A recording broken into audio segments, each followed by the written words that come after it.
In a world full of challenges, there are incredible people making a difference, one cause at a time. KFGO for a Cause, brought to you by Neil Van Dam and the Van Dam Financial Group. KFGO for a Cause shines a spotlight on organizations and individuals dedicated to positive change. Welcome back to KFGO for a Cause. Amy Eiler from It Takes Two with you, as well as Neil Van Dam of the Van Dam Financial Group. Welcome back. Good morning. And Beth Jansen is in studio with us now, Executive Director of Bonanzaville. Beth, welcome back to the studio. Hello. Okay, let's talk about Bonanzaville. You know, KFGO for a Cause is centered around people who are making an impact in our community. Thanks to Neil, he stepped up and said, yes, let's do this show where we feature people, nonprofit organizations in our community.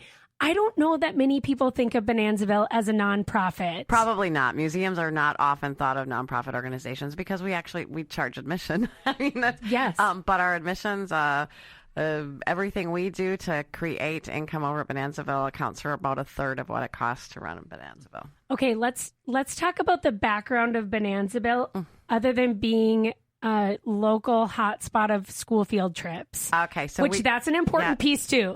Very much so. So Bonanzaville was was incorporated in 1954 as the Cass County Historical Society. It started out as a museum downtown Fargo. Just for Fargo, predating 1954 by another organization. Then they changed to the Cass County Historical Society in 1954.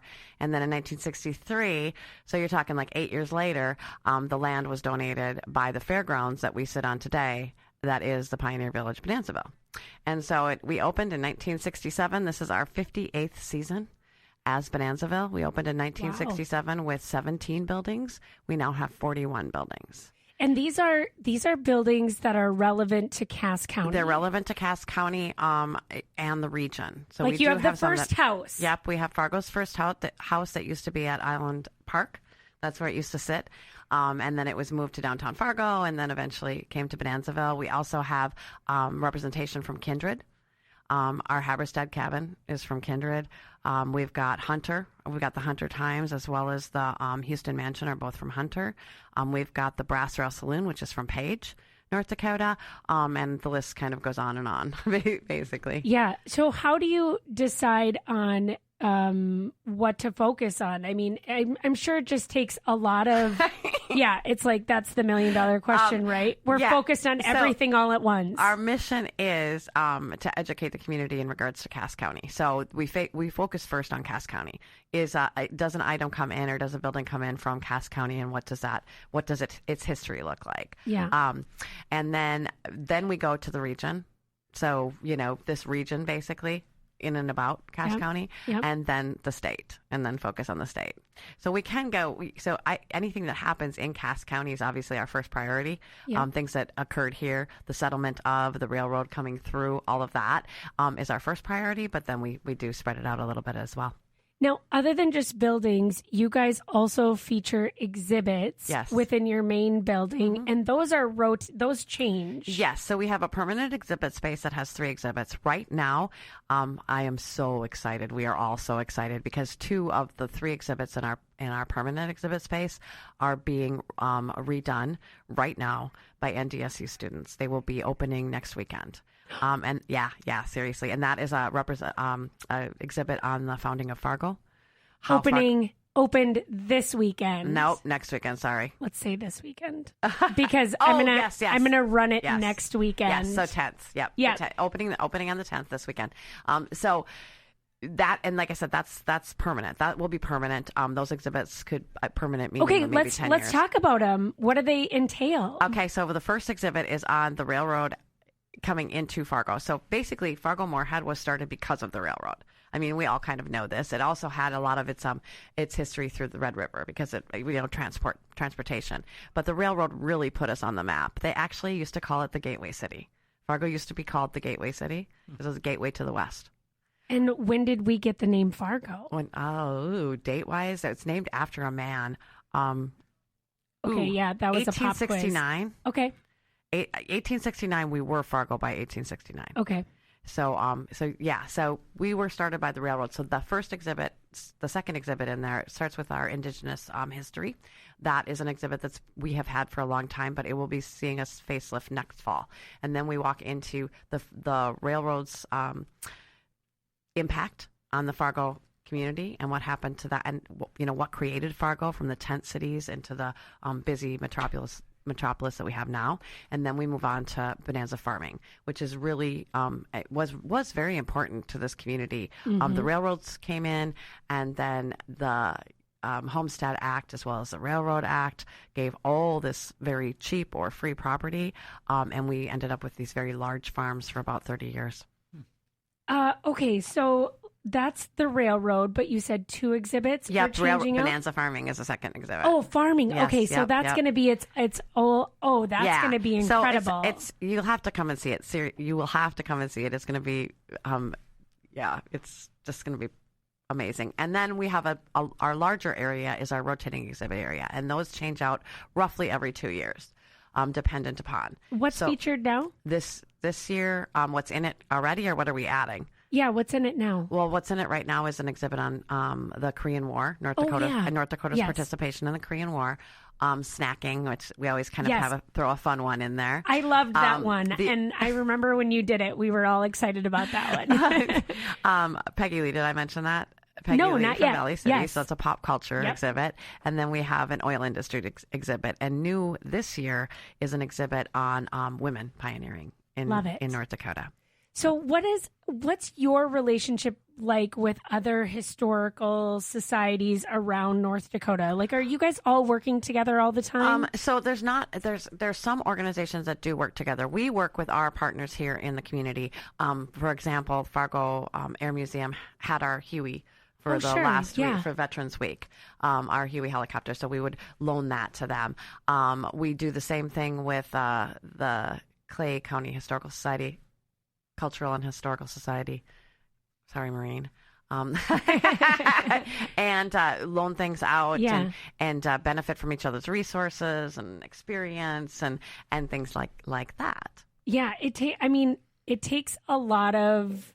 Bonanzaville doesn't have a lot of staff. No. And so another, just a very, very small exhibit is I've been working with Emily back over at the Fargo Theater because they have a anniversary coming up here next year in 2026. They'll be 100 years old. And so we did a small exhibit kind of, talking about the theater and its upcoming birthday and kind of focusing that around items that we have in our collection that are from 1926, roughly. So there's a collection, like you said, from our collection from 1926. Yes. Where are you keeping all this stuff? Oh my gosh! How are you preserving it? That's a loaded question. So we have. You're like, do you have basement space available? We'll call you. We have a back space. We have a back space in our main building that holds a lot of our collection, and then of course there's items in every single building out there. So those have their collection, and then we have other storage spaces as well. That's a lot of manpower to make this work. Like you said, these 2 new exhibits that are coming up are NDSU students. Yes. And in a certain major or a certain class? Yes, public history class. Sweet. So they created a documentary last fall on bonanza farming and the, kind of how it happened, why we have bonanza farming here, why Fargo is such a hotbed or, a fertile area, basically, why the Red River is. And that documentary was created by a public history class, and then that public history class goes into another class, and then they're doing an exhibit. And so that will be there as well. We have a little theater coming up in our main museum space. Amazing. Mm-hmm. Well, Beth, I have a couple questions for you, because my daughter is in 5th grade. She did a tour out there with her school field trip and came back and was like, Dad, we need to go there sometime. There's a haunted house, or at least her teacher was saying that things, and just she came back so excited.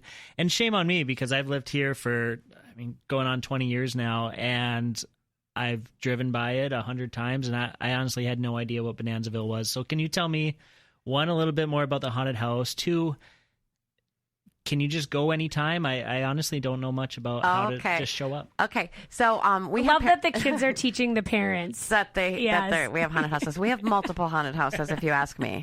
Haunted buildings, I should say, and we do paranormal investigations where groups with experienced guides get to go and check out the buildings at night in October. Have you ever done it? Was that? Have you ever done it? Have I done? I've had to be a guide once or twice. It's not my thing. I'm a big scaredy cat. So I try not to, but I have had to do a couple of guides.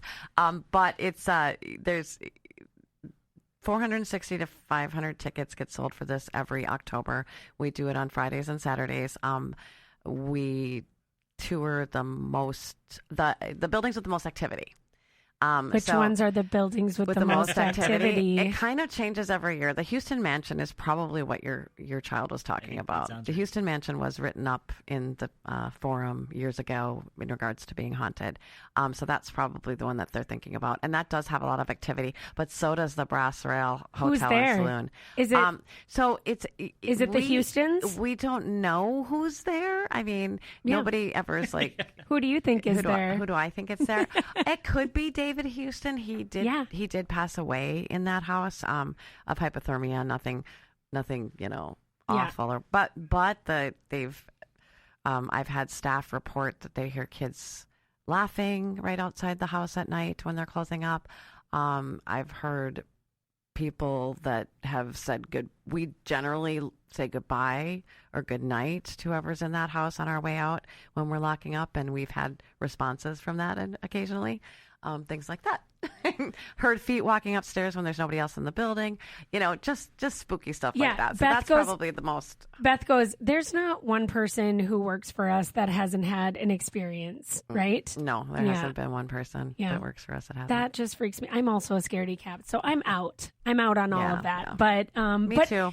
And it really has nothing to do with history, but it is kind of one of those things that has put you on the map for people who are maybe not interested in the history side of things, but have now been introduced to Bonanzaville through it. So it's not necessarily a bad thing. You do get the history of the houses as well, of course, when you're going through. I mean, we're going to tell you about the building, but we can't tell you who actually is still living there. Right. Okay, so outside of like the basic, and then I guess to Neil's question, what are your hours and what is it like for someone who is in and around the area wanting to come and visit Bonanzaville? So now, starting May 1st, we started our 58th season as a Pioneer Village. So we are open 10 to 5, Monday through Saturday, Sundays from noon to 5, and then June, July, and August, we are open until 7. But 7 days a week, all the time, basically, you can come in, rain or shine. And it's you want to put aside at least an hour and a half to get through the buildings. Some people can take an entire day. Bonanzaville is now the home of the North Dakota Jigsaw Puzzle Qualifier and Championship, which JJ and I started, and Beth has generously teamed up with us. And so far, all of our participants absolutely love being at Bonanzaville. It just feels like that's where our Jigsaw Puzzle Championship and qualifiers should be, doesn't it? It's a great space for you guys. It really is. It really is. And it highlights Bonanzaville. It gets people there.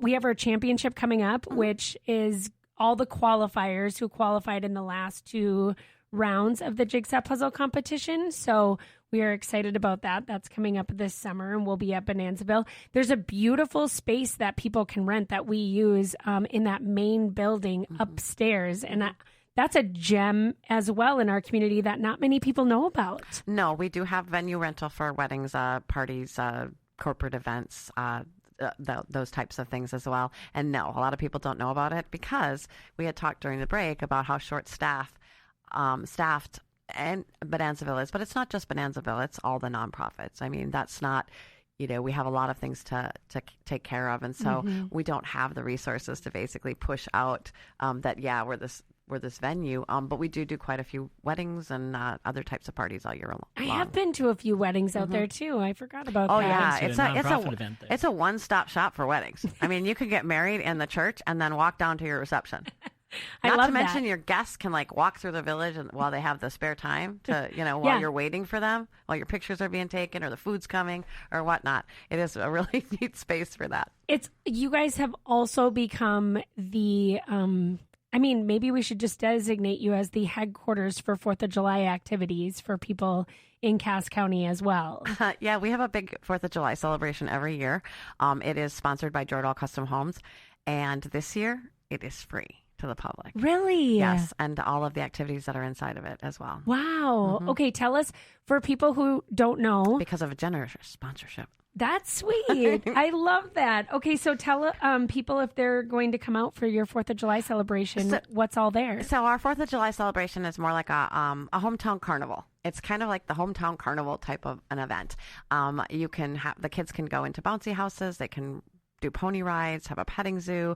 We have a pie eating contest. We have a parade in the middle of the day. We have, of course, all of our historic buildings open. There's face painting. There's just a ton of different things for a family-friendly 4th of July. What is it like for people who maybe want to be a part of Bonanzaville? Of course, monetary donations are always needed. You guys are doing a lot of dynamic things out there. Keeping old buildings alive costs a lot of money, I would imagine. It costs a ton of money. So you can, first and foremost, I encourage everyone that has an interest in Cass County history to come out and get a membership. That's one way you can definitely support us. And those memberships range in price from $35 to, I think it's, if you go to a corporate membership, it's a couple thousand. But that's one way you can do it. And then you can get into the village as much as you want, and all of our special events as well. Also, we have a naming rights. You can name a street. If you'd like to name a street, you can call me about that. Any donations are obviously welcomed in any way, shape, or form. We also take artifacts. Those are a little bit of a process that's a little bit stricter. Mm-hmm. So donations, name something, become a member. I'm not exactly sure. Oh, we have a match going right now through Cass County where your money can actually be matched if you choose to give a donation, or any of the other things that I was talking about. So there's a lot of ways to get involved if you want to partner with us in some capacity. We have, so Love Your Local, I believe is what the name of the organization is. They are having a vendor fair the 1st of June. At Bonanzaville. That's a great way to partner with us. If there's something that you want to do, we've had the Brew Over Blue Skies. We've had beer festivals there in the past, things like that. Car shows, anything that a partnership type of philosophy works great with us. Yeah, and this is a place we don't want to lose. Like, keeping our history alive is really important. And I don't know if people know how important it is until they want to be a part of it. And then they're like, "Ooh, I'm really glad there's an organization in Cass County that is keeping all of this alive for us." Our goal is to keep this alive, preserve the history of Cass County, and preserving those buildings. As you mentioned, it is a monumental task, to be honest. We've got buildings that are well over 125 years old. I think our oldest building is Fargo's first house, I believe. So that puts it at 1869. And these buildings require a lot of work every year. Yeah, I bet. And if one opens back up from being closed because it needed repair, another one will close. You can almost guarantee it. It happens almost every year. If someone's listening and they can't be someone who gives you a lot of money to make sure this all goes, do you take volunteers? Oh my gosh, yes, absolutely. We have volunteers can do just about anything, from marketing to collections, like inventorying. Right now, we are in a couple large inventory projects. They can come in and mow lawns, or plant flowers or water flowers, or work on handyman repairs if they have those types of skills. I mean, it's the sky's the limit. The list goes on and on. Help with events, all of it. Beth Jansen, Executive Director of Bonanzaville, has been with us. One more time, if people want to know more about Bonanzaville, they want to become a partner, they want to get a membership, they want to volunteer, how do they get a hold of you? They can go on our website and send out an email. That's bonanzaville.org. Pretty easy to remember. Or they can just give us a call at 701-282-2822. Thank you. Again, pretty easy. Yeah. Thank you so much for being here. Thank you. You guys are fun.